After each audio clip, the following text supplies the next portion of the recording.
The Leafs are falling fast.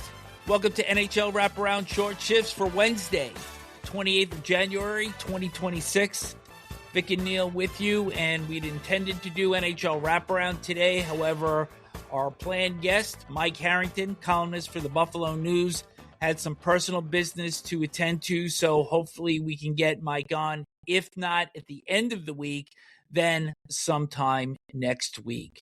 But the Buffalo Sabres, who we were going to talk about in this show, went into Toronto on Tuesday and handed the Maple Leafs their fifth consecutive loss on their homestand, a 7-4 victory for the Sabres over the Leafs.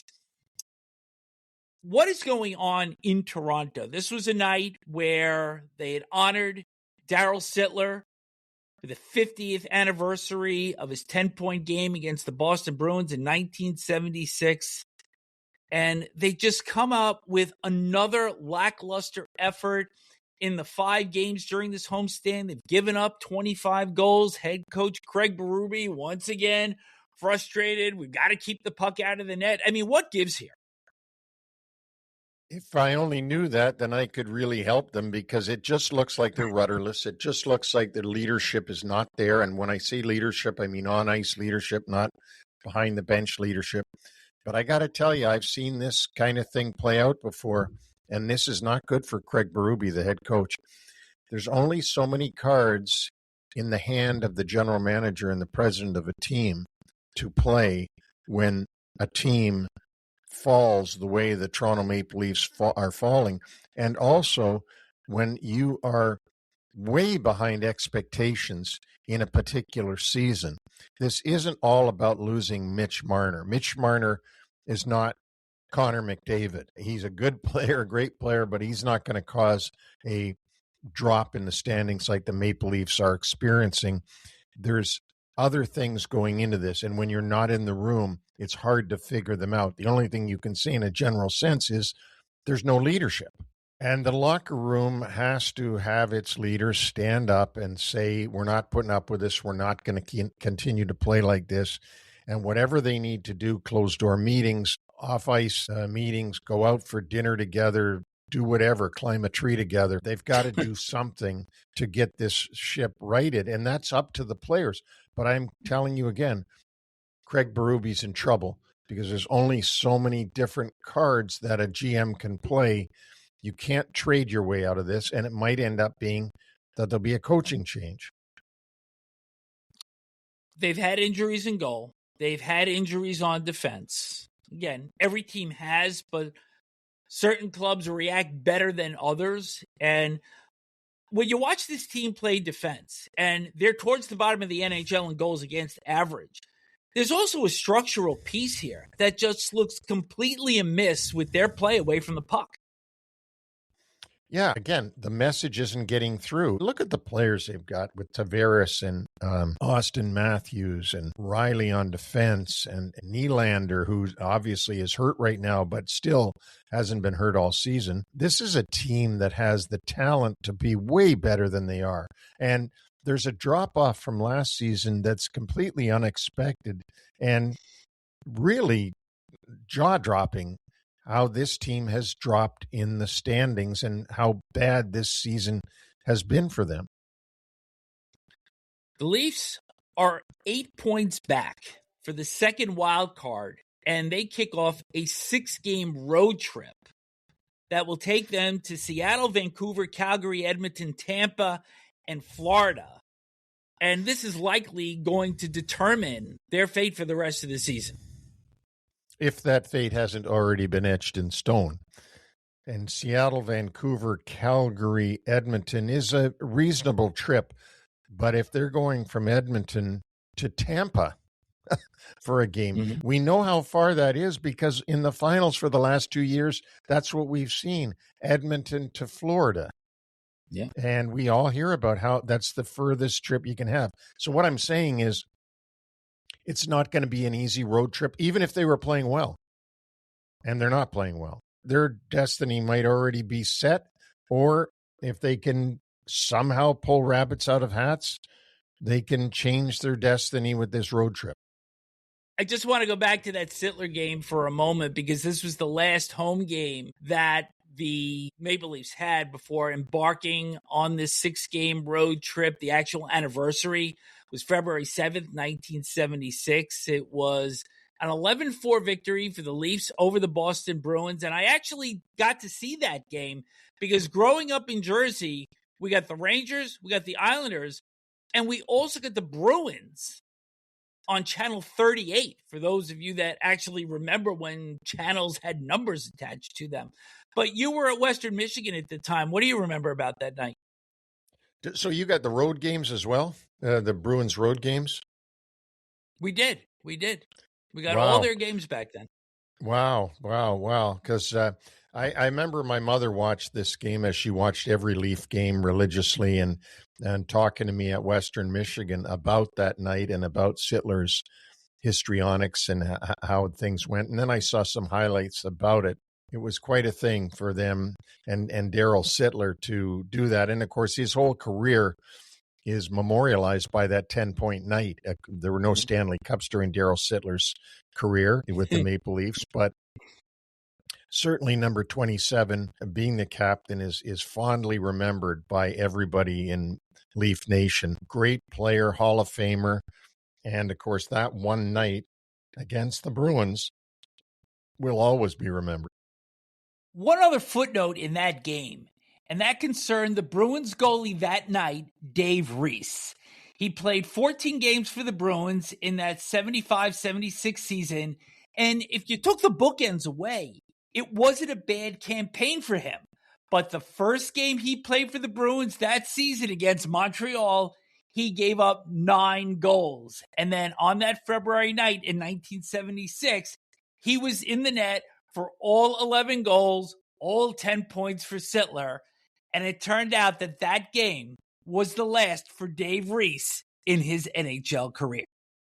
Another player that is about to have a memorable night will be Patrick Kane, who on Tuesday pulled into a tie with Mike Modano for the most points ever by a U.S.-born player, 1,374. He got an assist on Alex DeBrincat's goal in a 3-1 loss for the Wings against the Los Angeles Kings. Kane reached that mark in 1,341 games. Took Modano 1,499, and Kane can break the mark in his next game on Thursday against the Washington Capitals. But just a remarkable career for a great American-born player. Absolutely. And 3 Stanley Cups is the thing that I think he would probably remember most out of this great career. 500 goals, 874 assists, and 33 more points than games played, which is just amazing when you think about it. He's played, as you said, 1,341 games, but has 1,374 points. And almost a point a game in the playoffs that he's played over his career. 143 games in the playoffs, 138 points. And, of course, the most memorable of all, the game-winning goal against the Philadelphia Flyers to win the first Stanley Cup for the Hawks since 1961, that coming in 2010. You never made a deal with the New York Islanders, did you? No, I came close, but I never did. The New York Islanders pulled off a pair of swaps with their local rivals on Monday and Tuesday. On Monday, they acquired defenseman Carson Soucy from the New York Rangers for a 2026 third-round pick. Soucy was originally acquired by the Rangers from Vancouver March 6th a year ago, also for a third-round pick. He is a pending UFA, and this was the 4th deal all time between the Rangers and Islanders, none of them particularly notable. And on Tuesday, the Isles pick up forward Andre Palat, a 2026 third-round pick, and a 2027 sixth-round pick from the Devils for forward Maxim Siplikov.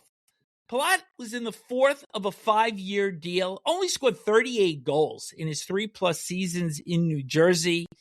And Siplikov is in the first of a 2-year deal after a pretty impressive rookie season, which he had 10 goals, 35 points. He only had 1 goal, 1 assist in 27 games played, and his playing time dropped by over 5 minutes per game this season. So when I look at this, Neil, I kind of like what Matthew Darche has done here. If Palat can fill in some solid middle 6 minutes and they get a little bit of reinforcement on their back line, I think they've done very well. Well, they're going to be expensive middle 6 minutes. What I like about Palat is those 2 Stanley Cups I see in 2020 and 2021 with the Tampa Bay Lightning. And in one of those cup years, it was actually the 2020 season. Pretty good numbers in the playoffs. 25 games played, 11 goals, 18 points. Yeah. And then in the year that they did not win the cup, 22, in 23 games, he had 21 points. So this is why the Devils, snapped him up as a free agent, but his numbers have fallen down to the point where now this year he's only got 10 points in his 51 games. And there was a lot of grumbling from Devils Nation about Palat and the money. I think it was $6 million that he's on the books for under the cap. So they get out from under that. I think it's a good move probably for both teams. Fitzgerald sheds $6 million and takes on Siplikov. Talking about Siplikov, I think what you're seeing here is that Lou Lamoriello signed him. Patrick Waugh probably played him because the boss signed him. Mm-hmm. Now the boss leaves and in comes a new guy, and Waugh doesn't feel the pressure to play Siplikov. He maybe didn't like him last year. And doesn't play him much this year. And Darche doesn't care about trading him. He didn't sign him. So he moves him out and moves what he feels will be a better player in. But Siplikov showed some promise last season in a year where the Islanders had trouble scoring goals. So you can see the potential there. So I think there is some upside for Fitzgerald and the Devils, who are having a lot of problems scoring goals of their own this season. They are, but what I'm saying is that he might have shown some promise. He got the opportunity to show that with Patrick Waugh last year when Lou was still there, who had signed him. Now Lou's not there this year. Darche is there. Darche isn't saying, give Siplikov a chance, give him a chance. And perhaps Patrick Waugh didn't like the way he played, didn't play him much. Therefore, he doesn't get the points. I think it's a hope play by Fitzgerald. He wanted to get rid of the $6 million for Palat, and he took Siplikov in exchange. So when we put this all in a bundle, the Rangers and Islanders kick off a home and home on Wednesday and Thursday. So you think Susie's going to get the big welcome video when he returns to the Garden? Better not. All right, let's move on. And there has been quite a run of hat tricks in the NHL. There were 33 in total between October and December. There have been 28 in January, more than 1 per day, and there have been 10 in the last week. And you remember, the Oilers have had back-to-back hat tricks from defensemen.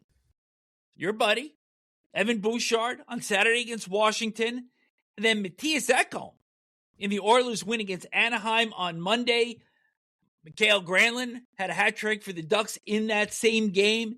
And then on Tuesday, Rasmus Dahlin, the captain of the Buffalo Sabres, also a defenseman, potted 3 against the Toronto Maple Leafs. And Jared McCann actually lost a hat trick on Tuesday in the game against the Capitals because there was a double minor high sticking penalty that was called before that.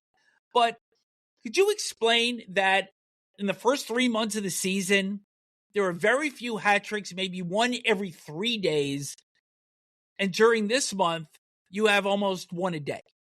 Yeah, I can't explain it. Nobody can. I mean, it's just something that's happened. I did see Dahlin score that hat trick And it wasn't all from the point.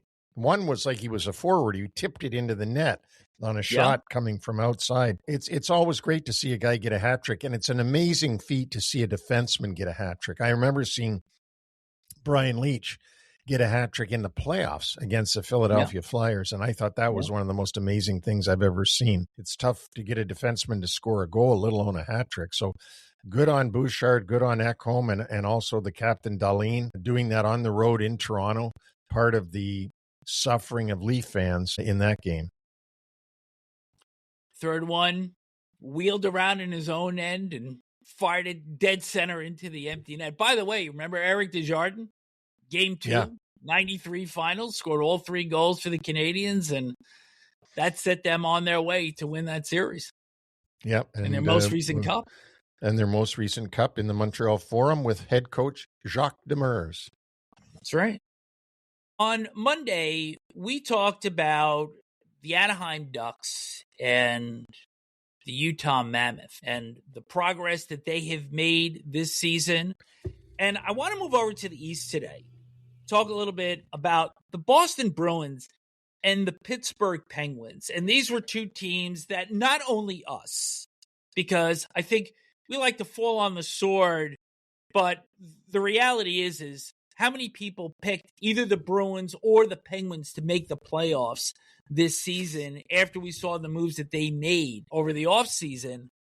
But when you look at these 2 clubs entering play on Wednesday, the Penguins, second in the Metro, and the Bruins, wild card 2. And they're safe by 6 points as of right now. So both of them have a little bit of margin for error. Do you see similar profiles in these 2 teams, the way that they have been constructed, and when you move it onto the ice, the way that they've played? I see one thing, Vic, for sure, and that is that both these coaches, which are first-year coaches for both these teams, deserve a ton of credit. I think that Marco Sturm has done an outstanding job with the Bruins. I didn't see this coming.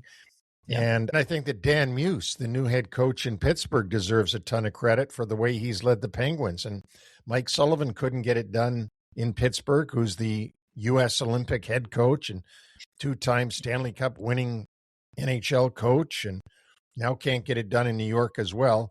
But I regress. The coaching jobs on both these teams has been excellent this season, and that's where I think the credit lies. When you don't have an overwhelming amount of star power, and let's face it, the Bruins do have David Pastrnak and Sidney Crosby and Evgeny Malkin in Pittsburgh, but it's not laden like the Golden Knights, like the Oilers, like the Dallas Stars, like a few other teams around the NHL. And I think the most impressive piece here is the buy-in to structure and the play away from the puck, tenacious checking, and it's really worked for both of these clubs under these 2 head coaches. Absolutely agree. And they've looked a lot better structurally, both these teams, than they did last year. Joe Sacco really didn't have much of a chance when he took over after they made the coaching change. And when Brad Marchand got traded at the deadline and then he decided not to come back, it looked like, wow, the Bruins are going to really suffer this year. And nope, they've really made it up in some great ways. And as you said before, guys that you wouldn't expect have really come through for them. The defenses have been better than expected, and I think Nikita Zadorov has had a really strong bounce-back year for the Bruins. And you notice we haven't gotten on Erik Karlsson like all season. And so I think that speaks to just the collective efforts of these teams. And then you look at the support offense, and in Boston, Fraser Minton, Pavel Zacha, Victor Arvidsson, Casey Middlestat. And in Pittsburgh, Anthony Mantha, Justin Brazeau, Ben Kindle, a rookie, Tommy Novak, and Connor Dewar. And these guys, they're all scoring in the 10-15 goal range. But when you're playing better defense and you're getting that kind of contribution, this is the difference that we're seeing in the successes of these teams this year. Well, that's exactly right. And that's what you need. You need contributions to have a good season. you've got to get those, as you call them, middle six forwards to produce for you. If you can get them throwing in a goal every now and then, you're going to have a good season. And you mentioned these guys. Look at the reincarnation of Victor Arvidsson, who played in Edmonton last season. He had 27 points in 67 games. Already in Boston, in 42 games, he's got 26 points. He's 1 point behind what he had all last season. Last season, he was -3 in Edmonton. This season, he's +7. His best years, of course, were those years that he played for Nashville. And then, of course, playing for the Kings, he had some good years as well. At this stage in his career, 32 years of age, he's having a terrific season for Boston. The goaltending for both teams, sound, not outstanding per se, but sound enough that it has had a good contribution in Pittsburgh. Stuart Skinner has been commendable since coming from the Oilers in exchange for Tristan Jarry. And Artur Silovs has done a good job as well. And in Boston, Jeremy Swayman, good bounce back season. And he's been supported by Jonas Korpisalo. And I want to say about Jeremy Swayman, he's had more than just a bounce-back season, in my opinion. I mean, this guy is having his best season of his career. He won 22 games for the Bruins last year. He's already won 21 this year. And his save percentage is .903. All of last season, it was .892. His goals against are .283. Last year, .311. You know, you said it right. Bounce back year is true, but also he's looking like he earned that contract that sort of threw the whole team off last season because he missed training camp, came right into the regular season, and it all went downhill for everybody from there. And everybody was complaining about the $8 million contract that Swayman had gotten. He wasn't worth it, this and that. And the Anchorage, Alaska native now is showing that perhaps he was worth that. And he's bailing out his general manager, Don Sweeney, who gave him that contract and took a lot of heat last year. It's all working out now. And as we wrap up this segment, you look at the rise of these two clubs, and doesn't it remind you of Montreal and Ottawa a season ago? Yeah. I mean, you get teams that are doing things that you couldn't see coming, and that's what makes it good. I mean, if everything could be predicted in the offseason, it would be pretty boring. But again, I want to give those two new coaches, Sturm and Muse, lots of credit. I mean, Muse got that job in Pittsburgh. I don't think anybody'd really heard of him unless you're really scrutinizing whose assistant coaches are where. And he gets that job in Pittsburgh. And then Marco Sturm, who's, was coaching the Ontario Reign for the LA Kings organization, gets the job in Boston. And you know what? He now is making Don Sweeney look smart, as is Swayman. So, these guys are all bailing Don Sweeney out of what looked like some pretty tough decisions. Before we hit the personnel notes, I did mention Utah and Anaheim at the start of this segment, and the Ducks' 7-game winning streak came to an end, losing in Edmonton on Monday. But the Mammoth managed to get a split in Florida, and I thought they played very well in losing 2-0 in Tampa on Monday. And then they get the go-ahead goal midway through the third period from Mikhail Sergachev to salvage the back-to-back winning in Florida. So you could see these teams as well continuing to push their way up and make an impact this season.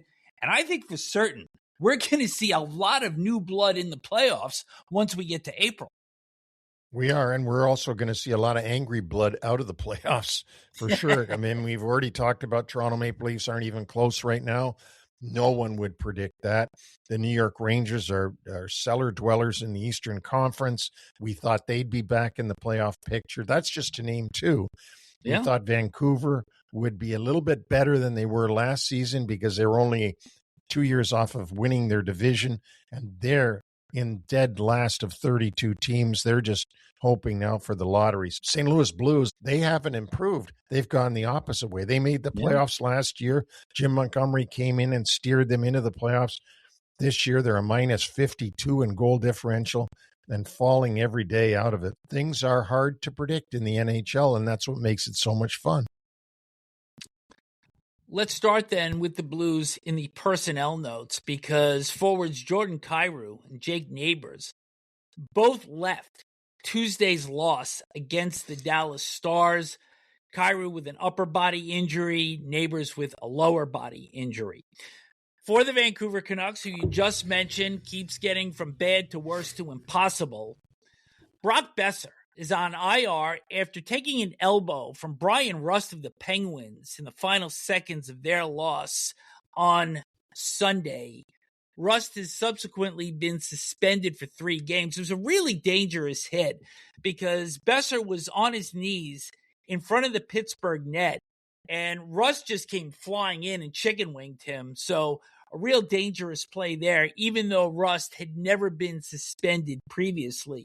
Also, defenseman Zeev Buium left the same game after taking a puck to the face. And goaltender Thatcher Demko going to have hip surgery. His season is over. He is expected to be ready for training camp. And on Tuesday, his backup and now number 1, Kevin Lankinen, gave up 3 goals in less than 6 minutes against San Jose in their loss before getting pulled. Macklin Celebrini a goal and 3 assists in that one. But let's go back now to Demko, Neil, because here's a guy that I think was being counted on 2 and 3 years ago to be the franchise goaltender. And he has been in and out of the lineup, constantly injured.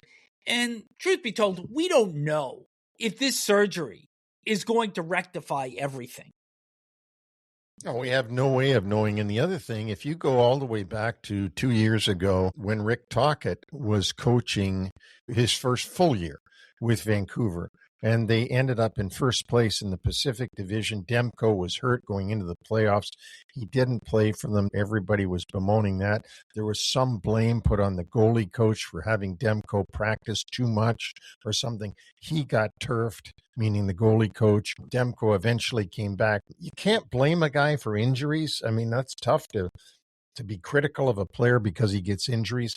But Demko and the Vancouver Canucks have suffered through just a plethora of injuries to him, and now having this hip surgery, which is a common ailment of goaltenders, is the hips because of the way they have to move. This is a tough one for the Canucks, who are already, down at the bottom of the ocean. They're trying to get something, scraps down there on bottom feeder.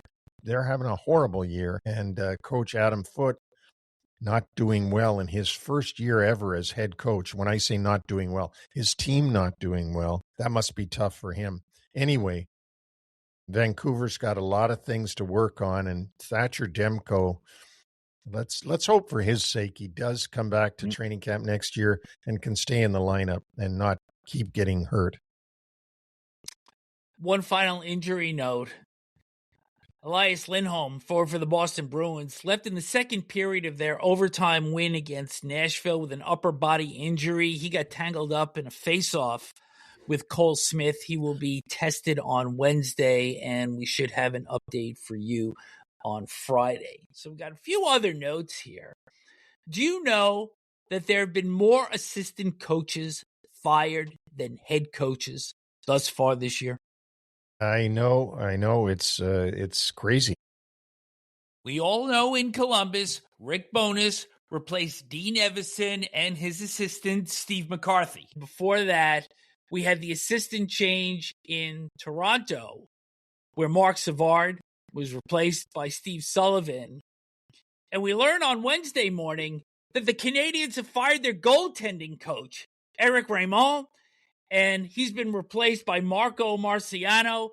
The Canadiens 24th in the league in goals against average. So it is quite something that we're at the end of January and we have more assistants being let go than head coaches. But, a good time to make a coaching change is during the Olympic break, when you can get the replacement in. He can watch video. He can get used to what he's going to be up against with the team that he's taking over. So don't be surprised. And here's my prediction for all you listeners. There will be a coaching change early in the Olympic break. Don't ask me who or where, but there will be one. That's my prediction. At least one. Wow, that's a good one. Two other notes. Ben Chiarot, defenseman for the Detroit Red Wings, signs a 3-year extension at $3.85 million per season. And William Nylander has gotten his slap on the wrist from the NHL, a $5,000 fine for making an obscene gesture to the camera during Sunday's loss to Colorado. And just kind of bookends our show here that's just another thing that the Maple Leafs have on their plate that just makes the entire organization look bad.